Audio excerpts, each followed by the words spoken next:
আমি ভালো করে জানি বাতিজা যদি আমার অসুস্থতার খবর পায় অবশ্যই আমারে দেখতে আসবে। আর এই সুযোগে আমি আমার প্ল্যান কাজে লাগাবো। দরজার সামনেই বিশাল একটা গর্ত বানাইলো আবু জাহেল, আর গর্তের উপরে চাটাই বিছায়া এমন ভাবে রাখলো যেন টের পাওয়া না যায়। আল্লাহর নবী রহমতের নবীর কাছে আবু জাহেলের লোকগুলি যায়, কয় মুহাম্মদ তোমার চাচা আবু জাহেল বড় অসুস্থ, কখন জানি মরে যায়। আল্লাহর নবী বলেন, কই আমাকে নিয়ে যাও, আমি আমার চাচাকে দেখতে যাব, আমি আমার চাচার সেবা করব। রহমতের নবী ঘর থেকে বের হয়ে গেছেন, নবীজি রওনা দিয়ে দিছেন, অথচ আবু জাহেল অসুস্থ নয়, আবু জাহেল ভালো মানুষ, সুস্থ মানুষ, ভান ধরছে অসুস্থতার। উদ্দেশ্য হলো গর্তে ফালায়া মায়ার নবীকে খতম করা। নাউজুবিল্লাহ। নবী জানে না এই খবর, জানেন কে? আরেকটু জোরে বলেন, জানেন কে? গায়েবের খবর জানে কে? আল্লাহ নবী রহমতের নবীকে আল্লাহ যদি জানায় নবী জানে, নতুবা নবী জানে না, ঠিক কিনা? নবীজি বের হয়ে গেছেন, নবী জানেন না, কারণ আল্লাহ জানাই নাই। এজন্য নবী বের হয়েছেন আবু জাহেলের সেবা করার জন্য। সামনের দিকে আগাইতেছেন। আল্লাহ পাক রব্বুল আলামিন জিব্রাইল আমিনকে কই, জিব্রাইল তাড়াতাড়ি করে আমার বন্ধুর কাছে যাও। আমার বন্ধু তো উদার দিলের মানুষ, কখনো দুশ্মনের দুশ্মনী মনে রাখে না।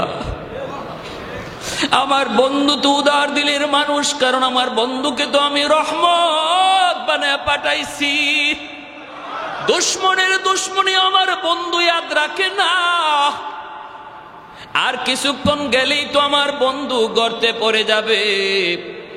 আবু জাহেল গর্তে ফালে আমার বন্ধুরে খতম করতে চায়।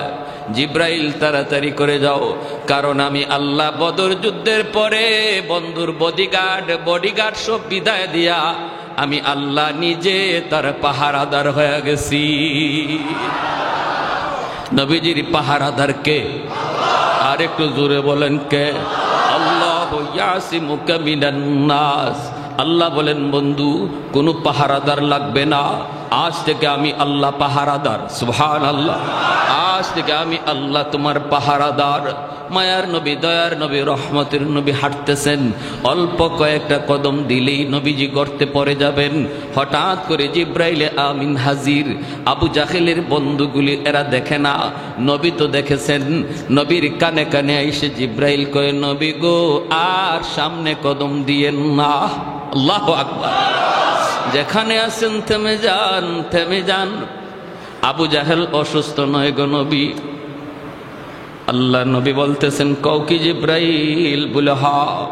আবু জাহেল অসুস্থ নয় গো নবী, আপনার খতম করার জন্য গর্ত বানায় রাখছি, আর কয়েকটা কদম দিলে আপনি গর্তে পড়ে যাবেন।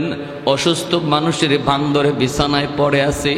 আল্লাহ পাক আমাকে তরিব গদিরে পাঠাইছে, যাও আমার বন্ধুকে যায় বলো আমি আল্লাহর আদেশ, বন্ধু যেন এখান থেকে রিটার্ন আবার বাড়ি চলে যায়। মায়ার নবী, দয়ার নবী এখান থেকে আর কথা না বলে ব্যাক করলেন। আবু জাহেলের লোকগুলি কয়ে, মুহাম্মদ যাবা না? নবী কয়ে, না না আমি যাব না। কেন? নবী কোনো কথা বলেন না, চলে গেলেন। কলিজার ভিতরে ব্যথা। আমি আমার চাচাকে বড় দিল নিয়ে, উদার মন নিয়ে দেখতে আসলাম, আমার চাচা বুঝি আমাকে হত্যা করতে চায়। চাচা বুঝি আমাকে হত্যা করতে চায়, আমার ক্ষতি করতে চায়। নবীজি রিটার্ন চলে গেলেন। আবু জাহেলের লোকগুলি দৌড়ায় আবু জাহেলের কাছে গেল, যা বলতেছি, উস্তাদ আর ঘুমায় থাকা লাগবে না, ঘুম থেকে উঠে যাও। কেন? কয় তোমার ভাতিজা আসে নাই। কস কি তোরা? বলে হ আসে নাই। কেন আসে নাই? কয় জানি না, আসছিল তো আসছিল, আর কয়েকটা কদম দিলেই গর্তে পড়ে যেত, কিন্তু জানি না কে তারে কি বলল। ওখান থেকে রিটার্ন চলে গেল, গর্তে পা দিল না। আবু জাহেল লাফ দিয়ে উঠছে ঘুম থেকে, কই রে আমার বাতিজা কই?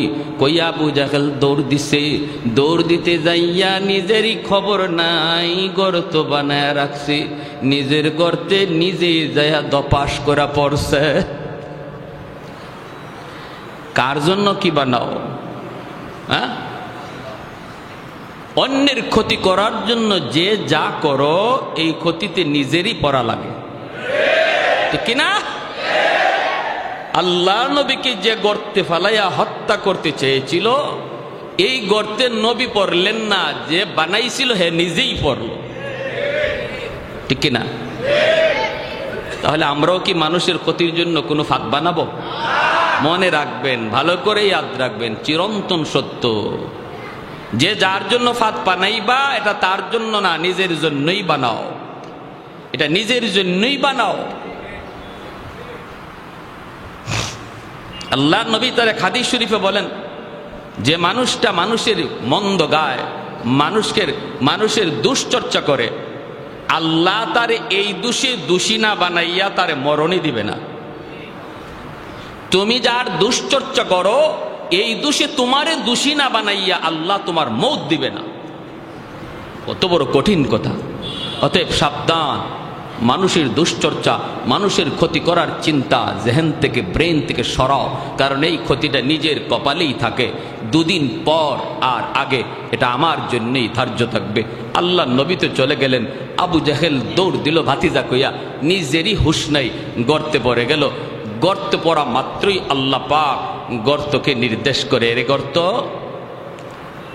একটু ভালো করে বলো তোমার খালিক আর মালিককে? গর্ত কয় মালিক, তুমি তো খালিক।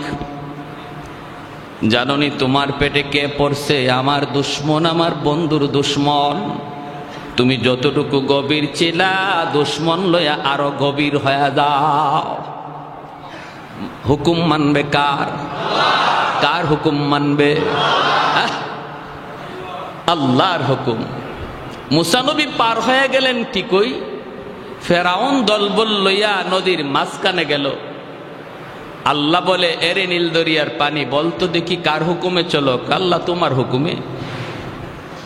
কি করা লাগবে শুধু বলো। আল্লাহ বলে, মুসা পার হইছে, তুমি রাস্তা করে দিছো, এখন দুশ্মন তোমার মাঝখানে, আর রাস্তা নয়, পানি মিলে যাও। সাথে সাথে দরিয়ার পানি মিলে গেল, আর ফেরাউন তার দলে বলে ডুবে মরল। পানি কার কথা শুনে? জোরে বলেন। আল্লাহর কথা শোনা মাত্রই গর্ত আরো বেশি করে গভীর হয়ে গেল, গভীর থেকে গভীর হয়ে গেল গর্ত। এইবার আবু জাহেল গর্তের ভিতর থেকে ডাক দিয়া কয়, আমাকে তোরা তাড়াতাড়ি করে তুল। এখন বন্ধু বান্ধব হাত বাড়ায়, আবু জাহেল নাগাল পায় না। লাগাল তো পাবেই না, কারণ যেমনটা বানাইছিল এমন তো আর রয় নাই, ঠিক কিনা? যেমনটা বানাইছে এমন তো রয় নাই। হাত বানাইছে, হাতে লাগাল পায় না। আবু জাহেল কই, কিরে ঘটনা কি? আমি তো এত গভীর গর্ত বানাই নেই। রশি লাগা, রশি পালাইছে, রশিতেও লাগাল পায় না। কোনোভাবেই আবু জাহেলকে লাগাল পায় না। আবু জাহেল গর্তের ভিতর থেকে কয়, তোরা কিছু না বুঝলেও আমি সব বুঝে গেছি, কারণ মুহাম্মদকে যে জানাইছে হেই আমারে গাতায় ফালাইছে, ঠিক কিনা?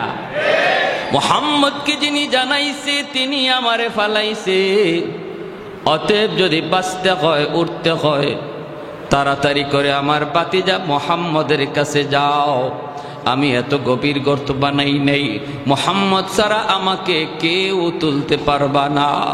দৌড়ায় তারা গেল নবীজির কাছে, যে বলতেছে, মুহাম্মদ তোমার চাচা আবু জাহেল গর্তের ভিতরে পড়ে গেছে, এখন তারে গর্ত থেকে তুলতে হবে। আল্লাহর নবী, দয়ার নবী বলেন, কৌকে তোমরা? বলে, হ, গর্তে পড়ে গেছে। কোথায় গর্ত? কয়, তার দরজার সামনেই ছিল। এই গর্তের খবর নবী জানেননি না জানেন না? জানাইছেন কে? গর্তের কারণেই তো নবী ফিরে গেলেন। আল্লাহর নবী বলেন, কও কি তোমরা? চাচা নিজেই বুঝি করতে পড়ে গেছে বলে, হ তুমি যে হাত বাড়াইতে হবে, তোমার সাহায্যের প্রয়োজন। জাবানি জাবানি। আল্লাহর নবী রহমতের নবী, কারণ দয়ার নবী রহমত। শুধু মুমিনের জন্য, মুসলমানের জন্য আমার নবী রহমত নন, অমুসলিমের জন্য মায়ার নবী রহমত। ওয়ামা আরসালনাকা ইল্লা রাহমাতাল লিল আলামিন। রহমত বানাইছে কে?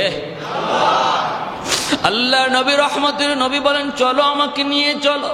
সুবহানাল্লাহ, জোরে কর। কালিয়াকৈরের কয়জন মানুষ যাবেন? আপনি যদি জানেন আপনারে মারার জন্য এই গর্ত বানাইছে, এই গর্তে এখন সে নিজে পড়ছে, এখন তারে উদ্ধার করার জন্য যাবেননি? হ্যাঁ হ্যাঁ, আরো কি কইমু? কইমু কামের কাম হইছে, ওর কাম এটার যোগ্য ছিল, ও কবরে গেছে ভালো হইছে, এখন উপর থেকে মাটি দিয়ে লাও, ঠিক না? ও কবরে গেছে ভালো হইছে, ওর এখানেই যাওয়া দরকার, এখন উপর থেকে মাটি দিয়ে লাও, তে তো কাম সারে। আমরা হইলে এই কথা বলতাম। আহা, ওয়া ইন্নাকা লাআলা খুলুকিন আযীম। আল্লাহু আকবার। আল্লাহ বলেন, বন্ধু আমি তোমাকে খুলুকে আযীমের অধিকারী বানাইছি। খুলুকে আযীম কাকে বলে? কেউ যদি খারাপ আচরণ করে, খারাপের বদলা খারাপ দিয়ে দেয় না, বরং খারাপের বদলাটা ভালো দিয়ে দেয়, আবার তার জন্য আল্লাহর কাছে হেদায়েতের দোয়াও করে। সুবহানাল্লাহ। একটু জিকির করি, লা ইলাহা ইল্লাল্লাহ, জোরে।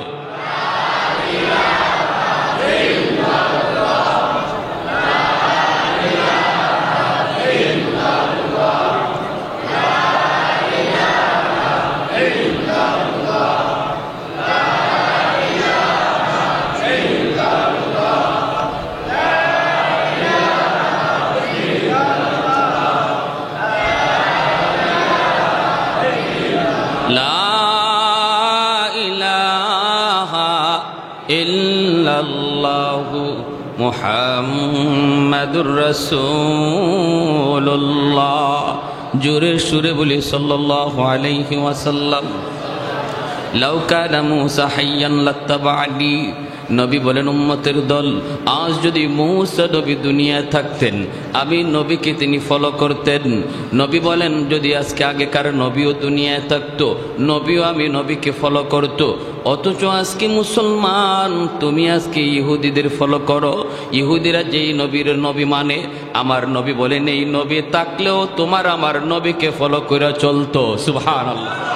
তুমি আজকে খ্রিস্টানদেরকে ফলো করে রে যুবক, কলিজায় ব্যথা, কোথায় রাখি যন্ত্রণা, কোথায় রাখি দুঃখ। আজকে খ্রিস্টানদেরকে তুমি ফলো করো, খ্রিস্টানরা যারে নবী কয় ঈসা নবী। আমার নবী বলেন, ঈসা নবীও যদি আজকে দুনিয়ায় থাকতেন, ওই নবীও নিজের মতো চলতেন না, তোমার আমার নবীর ফলো করে চলতেন। আর তুমি কারে ফলো করো? তুমি কারে ফলো করো? তুমি কারে ফলো করো? আজকে মুসলমানের ঘরে যদি আমার নবীর আদর্শ থাকতো, মুসলমানের সিরতে সুরতে লেবাসে লুবাসে আখলাকে আচরণে যদি আমার নবীর আদর্শ থাকতো, মুসলমান এত অশান্তির আগুনে জ্বলত না, ঘরে অশান্তি থাকতো না, সমাজও অশান্তি থাকতো না, দেশও অশান্তি থাকতো না। আল্লাহর নবী রহমতের নবী, তিনি তো বের হয়ে গেছেন। ভালো করে নবী জানেন, আবু জাহেল এই গর্ত নবীকে মারার জন্য বানাইছিল। এরপরও মায়ার নবী বের হয়ে গেছেন।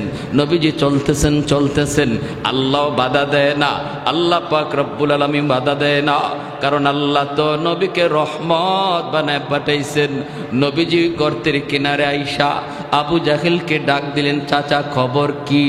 আবু আবু জাহেল গর্তের ভিতর থেকে আওয়াজ দিয়া কয়, ভাতিজা খবর তো নিজের চোখেই তুমি দেখতেছ। আল্লাহর নবী বলে, চাচা এখন কি করা লাগবে বলো।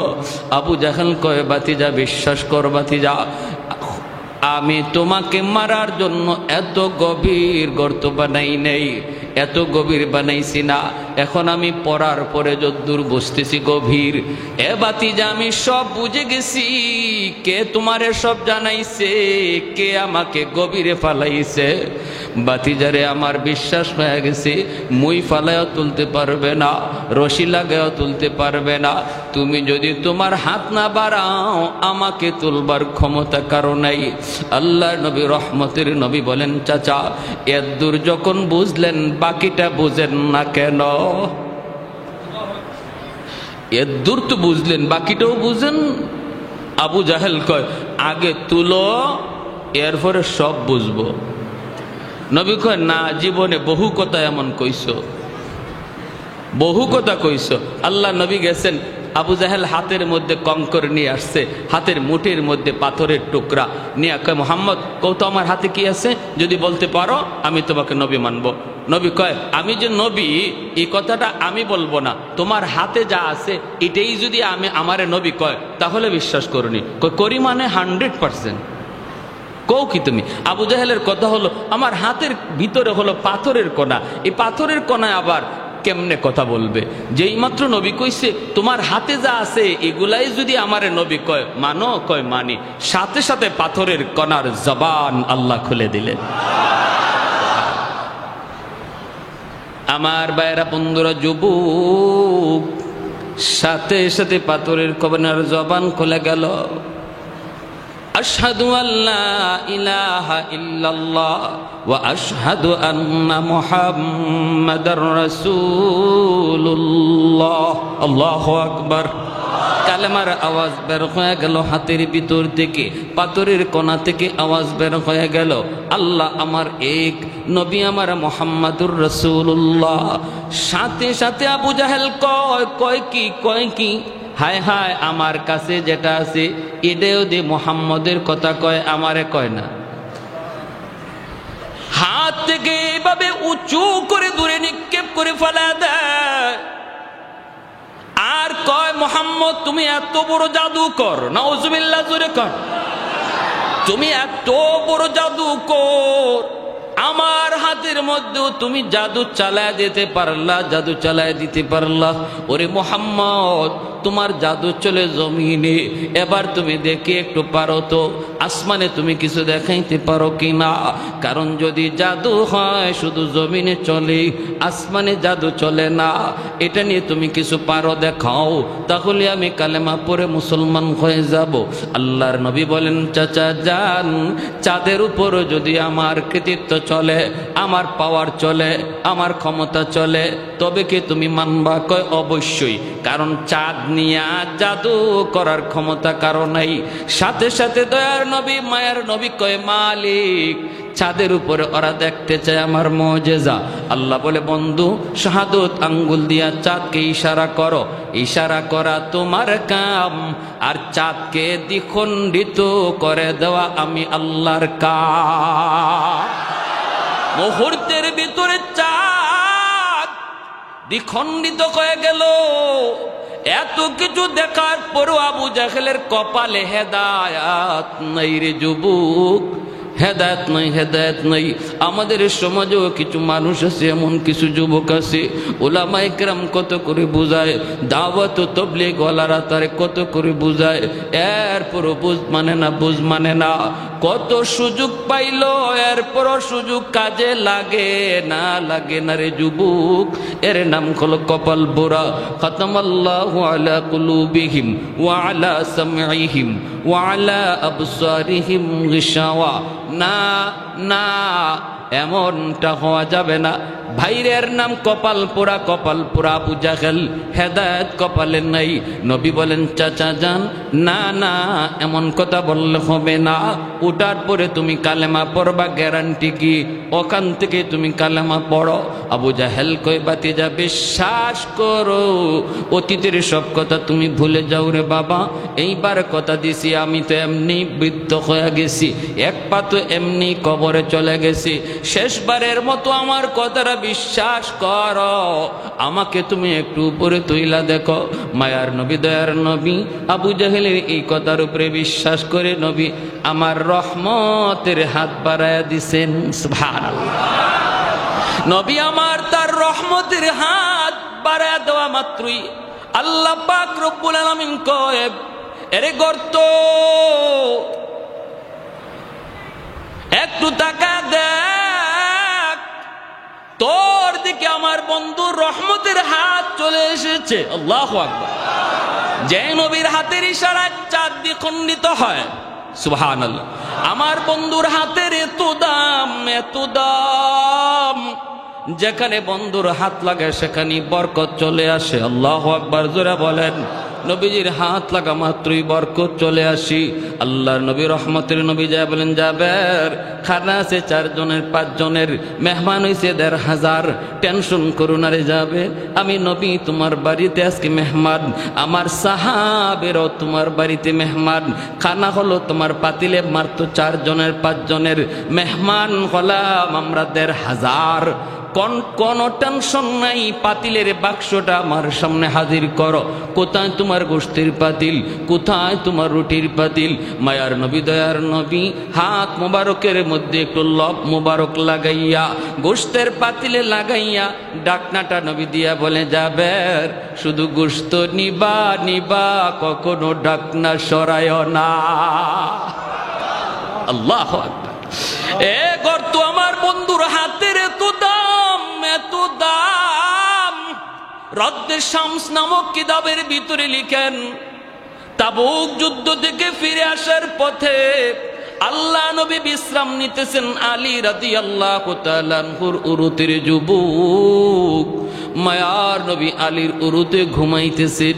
ওই অবস্থায় সূর্য হেলে গেছে, আসরের রক্ত চলে গেছে, অথচ আলী আসরের নামাজ পড়েন নাই, আসরের নামাজ পড়তে পারেন নাই। নবীজি আসরের নামাজটা পড়েই আলীকে বলেন, আলী ও আলী তোমার উরুতে একটু বিশ্রাম নিব। নবীও জানেন না আলী যে আসর পড়েন নাই, অথবা নবী জানলেও মনে করছেন একটু পরে ঘুম থেকে উঠে যাবেন, আলী আসরের নামাজটা পড়তে পারবে। কিন্তু না না, আমার আপনার নবীর চোখ লেগে গেল, ওরে আল্লাহর গোলাম, এমন ভাবে চোখ লাগলো আর চোখ খুলল না। সূর্য ডুবে গেল, আসরের রক্ত চলে গেল। মায়ার নবী ঘুম থেকে উঠলেন, উইটে দেখেন আলীর চেহারাটা একদম বিমর্ষ হয়ে গেছে, কারণ নামাজ কাজা, ঠিক কিনা? খাঁটি একজন মুমিনের অন্তরে নামাজ কাজা হওয়া মাত্রই কলিজায় ব্যথা লাগবে।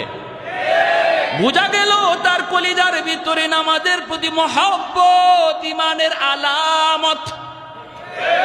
এটা ইমানের আলামত। মাল ইমান ইয়া রাসূলুল্লাহ, ইযা সাররাতকা হাসানাতুকা ওয়া ইযা সাআতকা সাইয়্যাতুকা ফাআনতা মুমিন।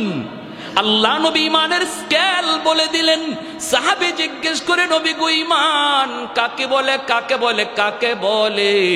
আল্লাহর নবী বলেন, যখনই কোনো নেক কাজ করবা তখনই দেখবা দিলে শান্তি লাগে, আর গুনাহ হলেই অন্তরে অশান্তি লাগে, বুঝবা তোমার কলিজায় ঈমান আছে। আর যদি গুনাহ করার পর কলিজায় ব্যথা না লাগে, বরং আরো অন্তরে খুশি হও, কষ্ট বড় আফসোস। আজকে আমাদের যুবক ভাইদের দিকে তাকাইলে অন্যায় করতেছে হাসতে হাসতে, অন্যায় করার আগেও কোনো অনুভূতি নাই, গুনাহ করার পরেও কোনো অনুশোচনা নাই। নবী বলে ইমানের আলামত না, এটা ইমানের আলামত না রে যুবক। তোমার খাতিরে আল্লাহ আসমান বাঁচায়া রাখছি, জমিন বাঁচায়া রাখছি।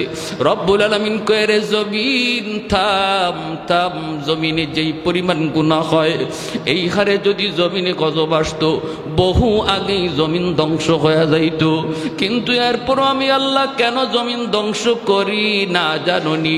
ওয়াশাবাবু খুশা, জমিনে এমন কিছু যুবক আছে যেই যুবকের কলিজায় আমি আল্লাহর ভালোবাসা, যেই যুবকের কলিজায় আমি আল্লাহর ভয়, যেই যুবক যৌবনে আমি আল্লাহকে ভয় করে চলে, অন্যায় কাজে যায় না, মদ গান্ধার দিকে যায় না, বাপ মার সাথে বেয়াদবি করে না, মুরব্বীদের সাথে খারাপ আচরণ করে না, গান বাজনার আয়োজন করে না, না না, ওই যুবককে মসজিদে পাওয়া যায়, উলামায়ে কেরামের সাথে চলতে দেখা যায়।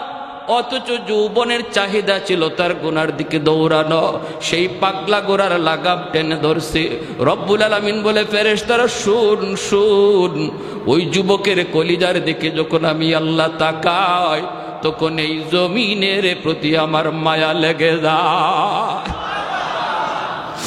এখনো জমিনে এমন কিছু যুবক বন্ধু পাওয়া যায় যৌবনের পাগলামি করে না,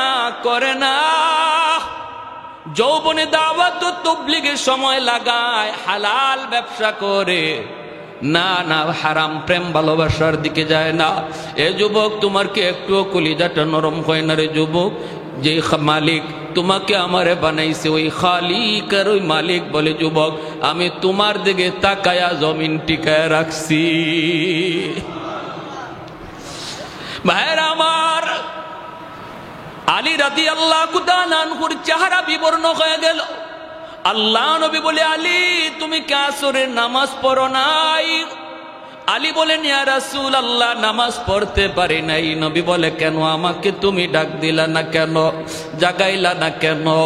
আলী কয়, নবী গো কলিজায় জিজ্ঞেস করেছিলাম, এ আলীর কলিজা বল, তুই কি নামাজের জন্য তুই নবীরে ডাক দিবি নাকি নবীরে ঘুমাইতে দিবি, কি করবে তুই বল? কিন্তু আমার মন বলে না রে আলী, নামাজ কাজা হয়ে যায় তোর হয়ে যাক, তবুও রহমতের নবীর ঘুম ভাঙ্গাইস না, মায়ার নবীর ঘুম ভাঙ্গাবি না, মায়ার নবীর ঘুম তুই ভাঙ্গাবি না রে, নামাজ তোর কাজা হয়ে যাক।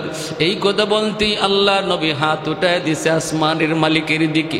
ওগো মালিক, আমার আলী আজকে আসরের নামাজ পড়তে পারে নাই, নিজের কারণে নয়, আমি নবীর কারণে, তোমার বন্ধুর কারণে। ও মালিক, আমি হাত উঁচায় রাখলাম, এই হাত জমিনে আর নামাবো না গো।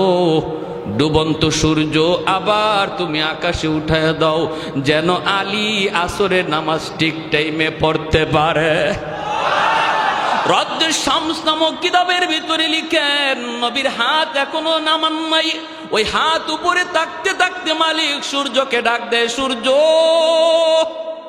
আমার বন্ধুর ওই হাত এখন উপরে, যে হাতের উসিলায় আমি তোরে বানাইছি, আমার বন্ধুর আবদার উঠে যা। সাথে সাথে সূর্য আকাশে উঠে আসলো, সূর্য আবার আকাশে উঠে আসলো, ডুবে যাওয়া সূর্য নবীর হাতের উসিলায় আবার উঠে গেল। আল্লাহু আকবার। আলী ঠিক টাইমে নামাজ পড়লেন। ওই নবী যখন হাত বাড়ায় গর্তের দিকে, আল্লাহ কয়ে রে গর্ত, আমার বন্ধুর হাত চলে এসেছে, এখন আর রশি নয়, মই নয়, অন্য কোনো মানুষের হাতও নয়, আমার বন্ধুর হাত তোর ভিতরে চলে এসেছে, আর দেরি করবি না, আবু জাহেলরে উপরে উঠায় দে। লিফটের মতো মাটি আবু জাহেলরে উপরে উঠায় দিছে, আর আমার আপনার নবীর হাত ধরছে, নবীজি টান দিয়া তার উপরে উঠায় নিছে। कौनैन मुख्तार खुदा तुमको बनाया, कौनैन मुख्तार खुदा तुमको बनाया, उम्मत का निगाहबान खुदा तुमको बनाया, उम्मत का निगाहबान खुदा तुमको बनाया। मौला मेरा आका मेरा रहमत के नबी है, तजदार मदीना है तो माह अरबी है, ताजदार मदीना है तुम्हारे अरबी है अशजार ने देते हैं नबूवत के शहादत तस्दीक कमर में है तो अंगुल की इशारत तस्दीक कमर में है तो अंगुल की इशारा अल्लाहु अकबर जोरे बोले नबी कय चाचा एबार कालेमाटा पড়ালান গর্তের ভিতর থেকে ওয়াদা দিছিল উঠলেই কালেমা পড়বো ঠিক না নবী কয় চাচা তুলসী তো এবার কালেমাটা পড়েন মায়ার নবী কত চেষ্টা করছেন প্রিয় মানুষগুলোকে রক্তের মানুষগুলিকে হেদায়েতের পথে আনার জন্য কত আপ্রাণ চেষ্টাই না মায়ার নবী করছেন তারপর নবী বলেন চাচা গো ও চাচা আমি তো আপনার কথা মানছি এবার একটু আমার কথাটা মানেন আবু জহল কয় বাতিজা রে তুমি যে অত বড় জাদুকর আগে জানি না কপালে কি নাই কি নাই ইন্নাকা লা তাহদি মান আহবাবতা ওয়ালাকিন্নাল্লাহা ইয়াহদি মান ইয়াশা আল্লাহকে বন্ধু হেদায়েত এটা কোনো মানুষের হাতে আমি রাখছি না এটা শুধু আমার হাতে তোমার কাম দাওয়াত দেওয়া কে নিব আর কে নিব না এটা জানি আমি আল্লাহ উলামায়ে কেরামের কাম হলো ওয়াজ শোনানো উলামায়ে কেরামের কাজ হলো হক বাতিলের পরিচয় জানানো উলামায়ে কেরামের কাজ হলো আলো অন্ধকারের পরিচয় শোনায়া দেওয়া জানায়া দেওয়া মানবে কে আর মানবে না কে এটা কার হাতে আমাদের দায়িত্ব লাস্তা আলাইহিম বিমুসাইতির দারোগা নয় পিটানো আমাদের দায়িত্ব নয় জোর করো আমাদের দায়িত্ব নয় আমাদের দায়িত্ব শুধু শোনায়া দেওয়া ভালো অন্ধকার পরিচয় শোনায়া দেওয়া যে দায়িত্ব মায়ার নবীর ছিল উলামায়ে কেরাম সেই দায়িত্ব নিয়ে মাঠে ময়দানে কাজ করে কিন্তু কারা আসবে আর কারা আসবে না সেটা কার হাতে এজন্য এত সুন্দর আখলাকওয়ালা নবী যেন সেই যে নবীর আদর্শ আমার জীবনের প্রতিটা সেক্টরে আমি প্রতিনিধি জনপ্রতিনিধি দায়িত্বশীল মায়ার নবী মদিনার রাষ্ট্রনায়ক নজির আসেনি না নাই আদর্শের নজির আসেনি না নাই ফাতেমা মায়ার নবীর কুরাইশ বংশের মহিলা চুরির দায়ে ধরা পড়ল আল্লাহর নবীর বংশের মহিলা চুরির দায়ে ধরা পড়ল এইবার চুরির অপরাধ কি হাত কেটে দেওয়া কিন্তু এই মহিলার হাত কাটলে কুরাইশ বংশের ইজ্জত যায় নবীর বংশের ইজ্জত যায় সাহাবায়ে কেরাম মায়ার নবীর কানে এই কথাটা কে শোনাবে নবী গো এই মহিলাটার বংশ আপনার অতএব হাত কাটতেন না বিচারটা একটু হালকা করা যায় কিনা এই কথাটা নবীর কানে কে শোনাবে সবাই মনে করতেছে শোনানো দরকার কিন্তু শোনাবে কে কেউ এই দায়িত্ব নেয় না আবু বকর সিদ্দিককে বলা হয় সিদ্দিক আপনি যান আপনি নবীর হিজরতের সাথী সিদ্দিক আকবর বলে আমাকে সব করতে বলো এটা পারবো না কারণ এটা পারবো না হযরত ওমরকে বলে ওমর যাও ওমর বলে আমি সব পারবো এটা পারবো না ওসমান বলে আমি পারবো না আলী বলে আমি পারবো না কেউ বলে আমি পারবো না শেষ পর্যন্ত সাহাবীরা সিদ্ধান্ত নেয় একটা ছোট বাচ্চা নিপাও দেখো যে বাচ্চাটারে মায়ার নবী মায়া করে অনেক আদর করে আর তারে আমরা মুখস্থ করাইয়া কথাটা পাঠাই আর যদি নবী তার উপরে রাগ করে আমরা তখন সালিশ হয়ে গিয়ে বলবো ইয়া রাসূলুল্লাহ ছোট মানুষ বুঝে না মাফ করে দেন শিখাইয়ে দিমু আমরা বিচারও করবো আমরা এবার আল্লাহ নবীর কাছে পাঠানো হলো ছোট্ট একটা বাচ্চাকে যার নাম হলো উসামা ইবনে যায়েদ নবীজির নাতি পালক পুত্র যায়েদ ইবনে হারেসা রাদিয়াল্লাহু তাআলা আনহুর ছেলে যার নাম ছিল উসামা নবীজির নাতি হাসান হুসাইনের মতোই হাসান হুসাইন নবীজির মেয়ের ঘরের নাতি আর ছেলের ঘরের নাতি অর্থাৎ পালক পুত্র যায়েদ ইবনে হারেসা ওনার ছেলে উসামা এনাকেও নবীজি কাঁধে নিয়ে ঘুরতেন আদর করতেন নাতি ওই নাতিরে সবাই ডাইকে আনছে উসামা তুমি ছোট মানুষ হইলো তোমার বুঝ ভালো আছে একটা কথা যায় দাদারে বলো কারণ দাদা নাতির একটা মায়ার সম্পর্ক থাকে একটু তুমি যায় বলো কি বলবো যায় বলবা দাদা ও দাদা দাদা বলে কি রে নাতি কস না বললে দাদা যে মহিলাটা আজকে আপনার হাতে গ্রেপ্তার হয়েছে চুরির অপরাধে এই মহিলার বংশ নাকি আপনার বংশের অতএব দাদা গো একটু বিচারটা হালকা করা যায় কিনা হাত না কাটতে আঙ্গুল কাইটা এটারে একটু হালকা করে বিচারটা করলে হয় কিনা এই কথাটা তুমি বুঝাই দিবা যদি নবী রাগ করে তখন আর জিজ্ঞেস করে কে শিখাইছে কইবা কেউ শিখাইছে না আমি নিজেই কইছি ওসামা গেছেন গে আল্লাহ নবীর কাছে যেই মাত্র বলছেন হাদিস শরীফে আসছে মায়ার নবীর চেহারা মোবারক লাল হয়ে গেছে গুসায় নবীজি বসা থেকে দাঁড়ায় গেছেন সুবহানাল্লাহ কি বিচার ব্যবস্থা ছিল আর আজকে আমরা নিজের লোক হইলে, নিজের পরিবারের লোক হইলে, নিজের গোষ্ঠীর লোক হইলে, নিজের মুখ চেনা লোক হইলে বিচার হালকা হয়ে যায়। আয় হায়, এ কি আমার নবীর আদর্শ ছিল? মায়ার নবীর চেহারা লাল হয়ে গেল, নবীর চেহারা লাল হয়ে গেল, বসা থেকে উঠে গেলেন। আর নবী বলতেছেন, ওসামা আমি ভালো করে বুঝতেছি এটা তোমার কথা নয়, আমার সাহাবীরা শিখিয়ে দিছে। মনে রাখো, শুধু কুরাইশ বংশের মেয়ে না, আমার কলিজার টুকরা মেয়ে ফাতেমাও যদি আজ চুরির অপরাধে গ্রেপ্তার হতো, আমি মুহাম্মদুর রাসূলুল্লাহ তার হাত কেটে দিতাম। আল্লাহু আকবার। আল্লাহ আমাকে ইনসাফ প্রতিষ্ঠা করার জন্য পাঠাইছে, বেইনসাফি করার জন্য নয়। গরিবের ক্ষেত্রে একরকম বিচার আর ধনীর ক্ষেত্রে আরেক রকম বিচার, অচেনা মানুষের সাথে একরকম বিচার আর মুখ চিনা মানুষের সাথে একরকম বিচার। এমন বিচার ব্যবস্থা পৃথিবীতে প্রতিষ্ঠা করার জন্য আল্লাহ আমাকে পাঠায় নাই, আমাকে পাঠাইছে একটা সার্বজনীন সুবিচার ব্যবস্থা প্রতিষ্ঠা করার জন্য। তাহলে আমি একজন জনপ্রতিনিধি হলে আমার নবীর আদর্শ আমার মাঝে খুঁজলে পাওয়া যাবে কি যাবে না? আসেনি না নাই? মায়ার নবী দয়ার নবী, আমি যদি একজন সন্তান হই, মায়ার নবী আদর্শ রেখে গেছে। মনে রাখবেন, নবী বলেন, মা মিন ওয়ালাদিন বারিন ইয়ানজুরু ইলা ওয়ালিদাইহি নাজরা রাহমাতিন ইল্লা কাতাবাল্লাহু লাহু বিকুল্লি নাজরাতিন হাজ্জাতাম মাবরুরা। নবী বলেন, শোনো, আমিও তোমাদের মতো একজন সন্তান, আমারও মা আছে, বাবা আছে। বাবা পাই নাই, মা অল্পদিন পাইছি।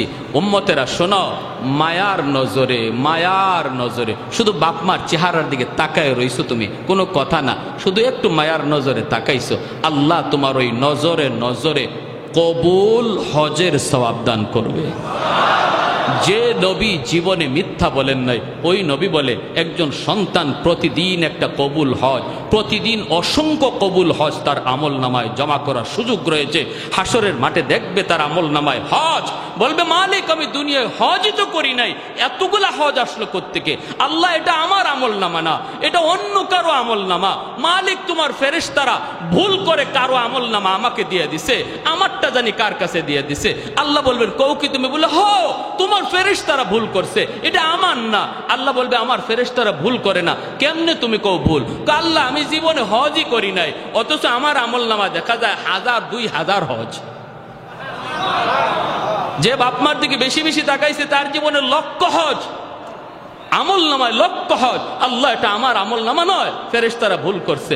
রব্বুল আলামিন বলবে, বান্দা শোনো, আল্লাহ তখন হাদিস শরীফে আসছে, আল্লাহ পাক তখন কুদরতি মুচকি হাসবেন। সুবহানাল্লাহ। তার কথা শুনে আল্লাহ কুদরতি মুচকি হাসবেন আর বলবেন, না, আমার ফেরেশতারা ভুল করে না বান্দা, যা দেখছো এটা তোমারই। তো ঘরেই তোমার হজ ছিল, তোমার মা, তোমার বাবা, যাদের দিকে তুমি মায়ার নজরে তাকায় তাকায় কথা বলতা। বাজারে গেল, আম্মার চেহারার দিকে তাকাইতা, মা কিছু লাগবে?